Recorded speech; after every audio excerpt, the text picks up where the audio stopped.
Hi everybody, welcome to the Walker's Guide, and today we're at Bradwell-on-Sea, which is part of the Dengie Peninsula. We're starting our walk at the St Peter's on the Wall car park, which is here at St Peter's on the Wall, which you can see behind me. That's our first stop. We're going to stop there, have a little look round, and then walk around the coast to some of the amazing places to visit. Some of them ancient, some of them new, and some of them from World War II. So grab our packs and let's go.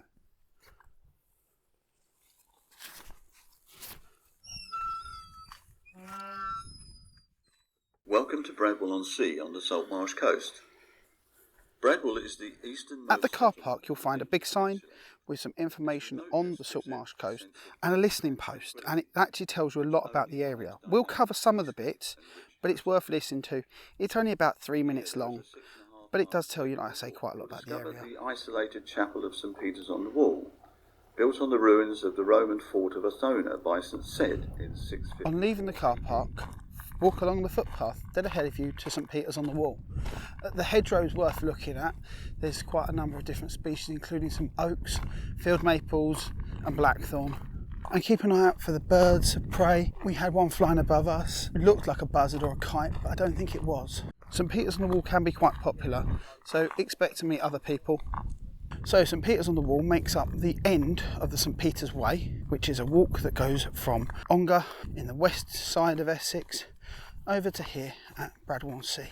It's a 45 sort of mile walk, and it's very pleasant. You walk through different parts of Essex, through a few villages and through a lot of fields, through some woodland, and it's a really nice establishing walk to visit Essex.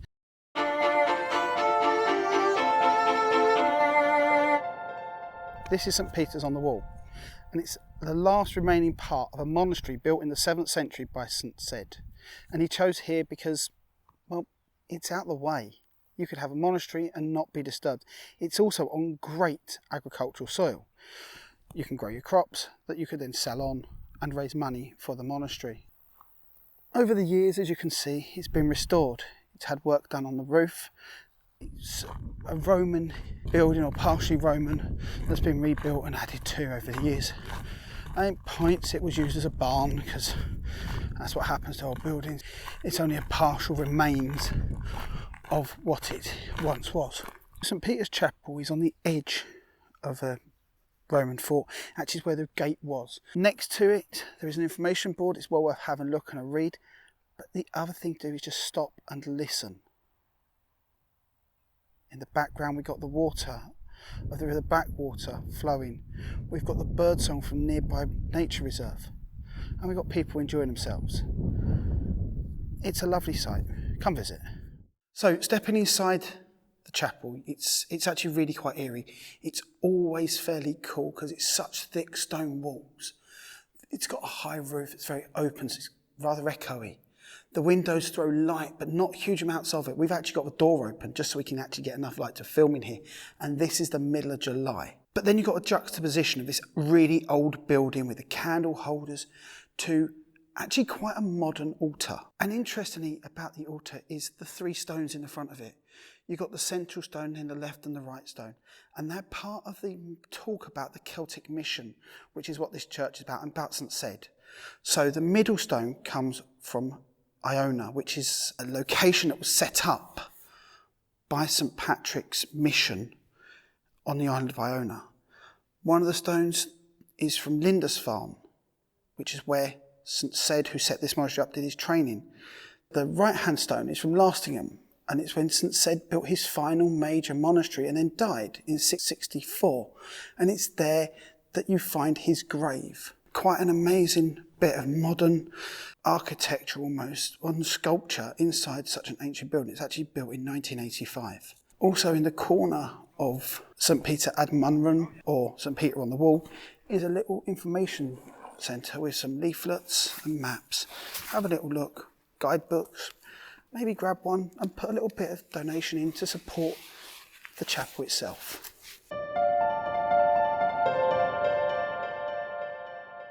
We're going to carry on walking down that path over there. So after the car park, come to the chapel, walk past and around the chapel, then down to the path and turn left by the ruined lookout station. Obviously when you're walking in this area, please stay on the footpaths because it's a conservation area. There's lots of beautiful wildlife to look at. And if you do bring your dog, obviously please clean up after them. So this is an interesting bit of the coast where the sea meets the rivers. The River Blackwater, which we visited further up at our Beeley video, meets the North Sea. But surrounding the edge of this is the salt marsh. And salt marsh is a very, very, very good sea defence. It's natural, it requires very little upkeep if any, and it takes 70% of the power out of the sea. It's also a great habitat for wildlife, different birds, etc. live upon it, as well as different plants. When you reach a set of wooden stairs, walk up them. Mind the blackthorn and the plant life, and then walk to the right along the edge of the seawall. It can get a little bit overgrown at times, so just mind out for the stinging nettles and the burdocks. Try to prickle you. Black-headed terns, wood pigeons and the sand martins flying over the salt marsh, picking off insects to nibble. This will have a lot of bird life on it. There's actually a Shell Bank bird sanctuary here, which is an RSPB site for exactly that reason. But do watch out for the mammal life as well. It wasn't far from here that I saw a little weasel for a while playing. This area does have reports of adders. I've never seen one here myself. Do keep an eye out for them, and if you do see one, just leave it alone. Don't approach it. It will soon scuttle off and leave you alone. And of course the wildlife, the butterflies and the bees. So we've walked from St Peter's on the Wall through part of the nature reserve to right here, and it's a bit of an oddity why we've stopped here, because it's not about the lump of concrete under my feet, although it's helpful. This lump of concrete under my feet is a Second World War pillbox, and it was put here to aid with defending Essex. As you can see, its view is pretty clear.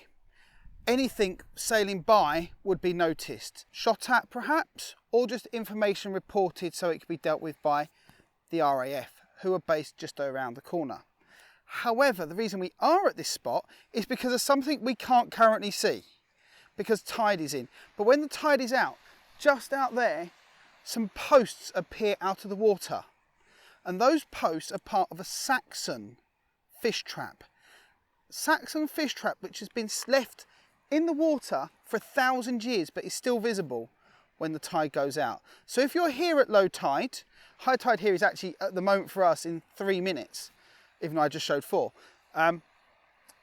But we're not going to get to see it today. But if you're here at low tide, have a look at those ancient timbers and just consider that that's what they were used for. They were for fish.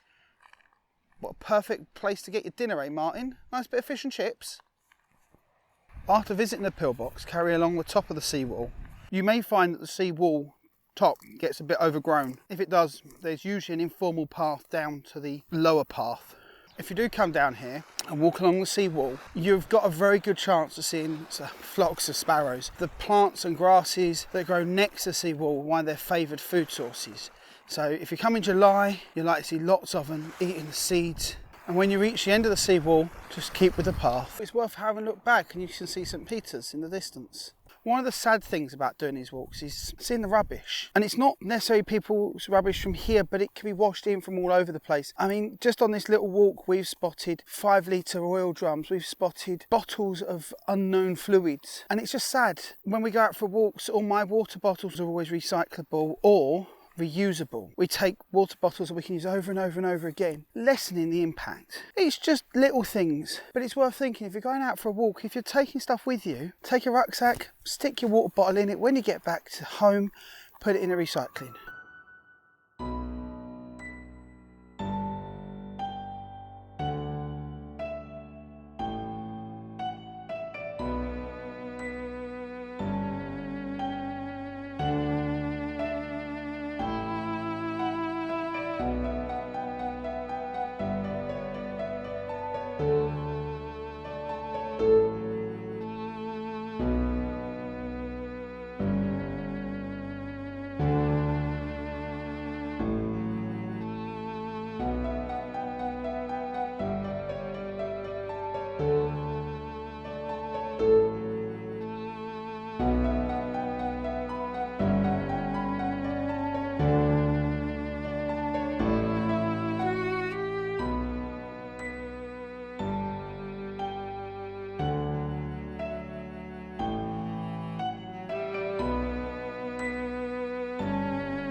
So we've walked round the seawall and we've got to this location here, and I'm not going to mention where we are exactly because it's a bit obvious, because behind me is a monstrosity. Well, that's my word. Martin agrees with it, I think. And what is it? Well, this is Bradwell Power Station, and it's a nuclear power station, or was. It's the first planned decommissioning of a nuclear power station in the UK. And it's going to be like this for a good number of years yet. What we can actually see is a concrete cover, a sarcophagus, if you will, around the cores which have been dismantled and are now just cooling off while they're being recycled. It was built originally in 1957, started producing power in about 1959, and stopped in 2002. When you compare the look of the power station there to the wind turbines we saw at the start of the walk, it's quite sad. Interestingly, the construction of this power station is actually the premise for a book by Michael Morpurgo, who actually lived at one point in Bradwell, called Homecoming, and it talks about the animal life and a farmer who lived here while that was built.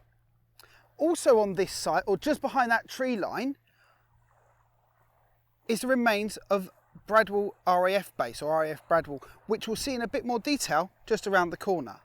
So we're going to carry on now. We'll actually get a bit close to the power station, but we thought it was a good time to look at it. So we're going to keep on going.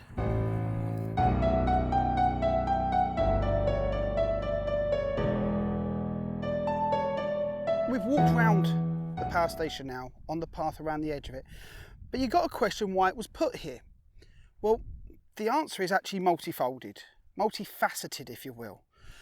For one, it's in the middle of nowhere, realistically speaking. The agricultural land it was going on was seen as quite poor quality. There was already government-owned land nearby at the RAF site, but more importantly was the water. It was there that water could be pumped out of the river backwater into cooling tanks.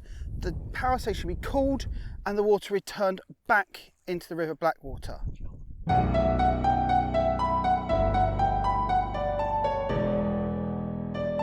As we round the corner by Pewlet Island, which is out in the coast next to us, we come across a small number of mobile homes, and then after that is Bradwell Marina. There's a whole forest of ships' masts, and we're going back towards humanity. As you get to the end of the marina, there are some little concrete steps that lead down to the road. Take those. It saves a little bit of time walking around the marina and back out the front. And then we're onto the road for a short section. As we're walking past the pub, the Green Man, we thought it would be rude not to stop and have a lemonade. There is a decent selection of real ales, craft beers, lagers, ciders, and even soft drinks. And food is available if you decide to have a little stop. The garden is large with a large marquee, and dogs are invited in too. And the building itself is quite an interesting historical building. Have a look at the fire as you go into the bar. After leaving the pub, cross back onto the other side of the road and walk up to the junction at the end. When you get to the end of the road, don't go with it. There's a footpath next to the small little house, which is actually a really cute little cottage, which we follow.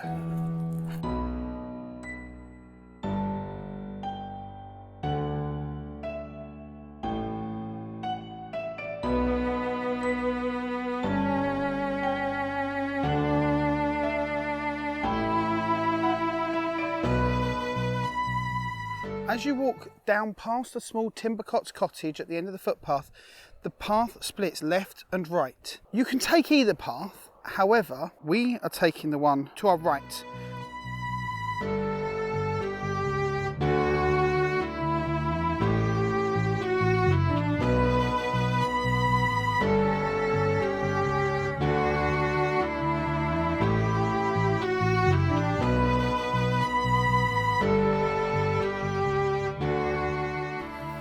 So once you've gone across the field, there's a small gap in the trees. Walk through the hedge and into another field. This footpath is very wide and very obvious.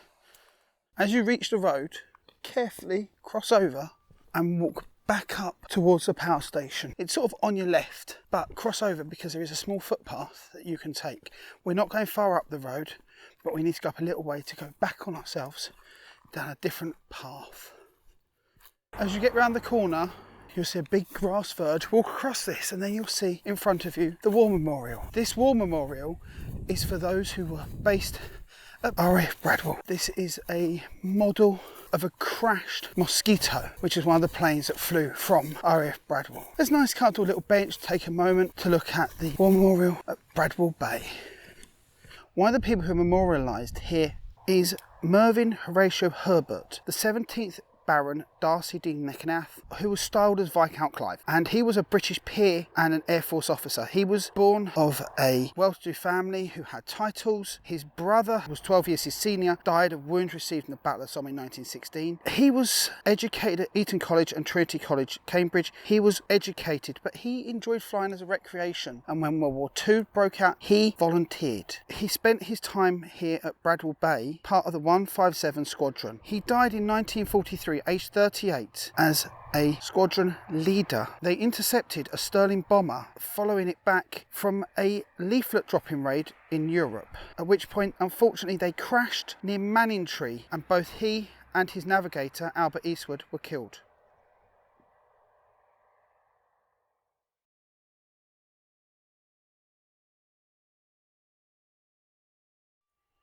If you do stop to visit, just have a little look, spend some time. It's actually in a really quite nice location, although at the same time quite an odd location, right on the edge of a road near a power station. But this is where the airfield was. Originally it had grass runways, but they were later upgraded to concrete. But in 1946 the airfield was shut.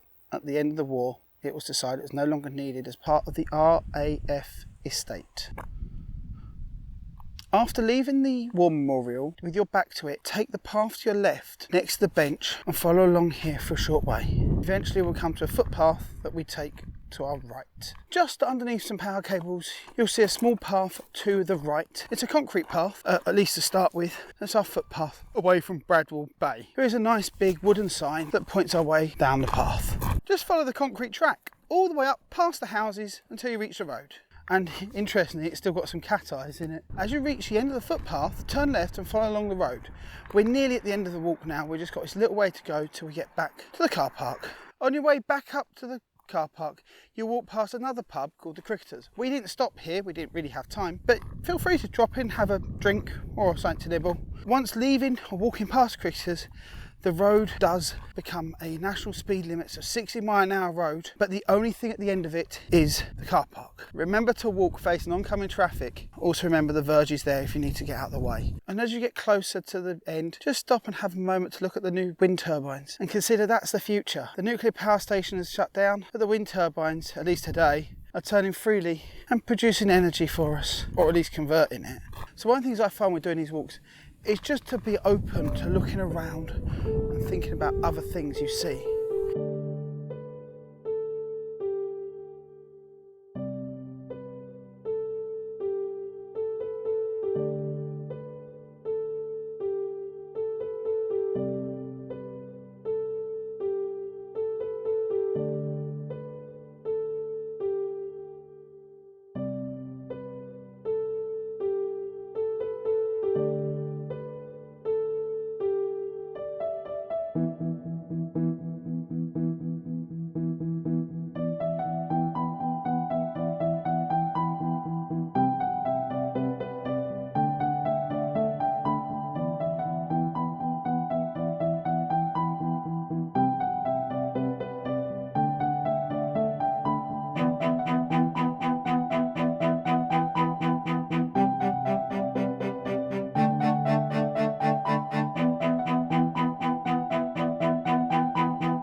Well, that's us back in the car park and the end of our walk.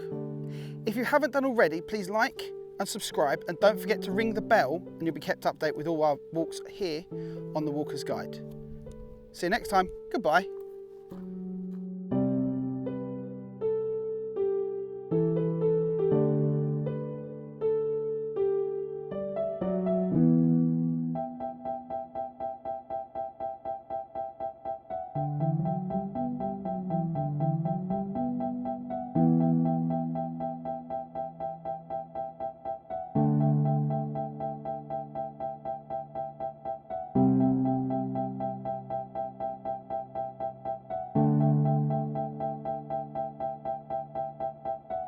Turkey oak.